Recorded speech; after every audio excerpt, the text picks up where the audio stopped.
பூஜைக்கு யூஸ் பண்ணுற கப் சாம்பிராணி எப்படி செய்கிறதுன்னு பார்க்கலாம். இதில் மரத்தூள், ஜிக்கெட்டு, எறா சாம்பிராணி, குங்குலியம், இது மாதிரி ஒரு 7-8 பொருள் சேர்த்துருக்கோம். இது தேவையான அளவுக்கு தண்ணி தெளித்து புட்டு மாவு பதத்துக்கு பிசைஞ்சிக்கணும். பாருங்க, இந்த மாதிரி பதத்தில் பிசைஞ்சிக்கணும்.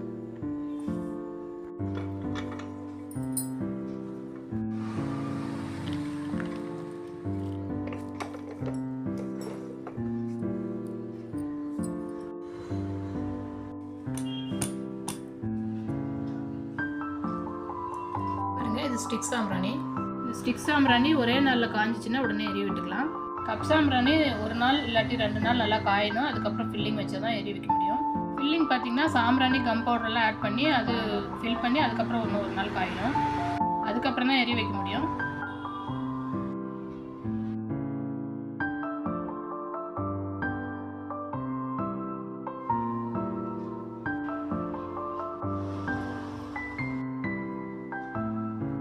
ஃபில் பண்ணி காஞ்சதுக்கப்புறம் இந்த மாதிரி இருக்கும்.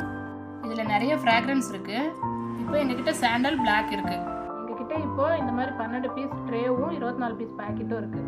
18 பீஸ் ஸ்டிக் சாம்பிராணி, ஒரு ஹோல்டர், அதோட பேக் பண்ண பாக்ஸ் எங்கள்கிட்ட இருக்குது.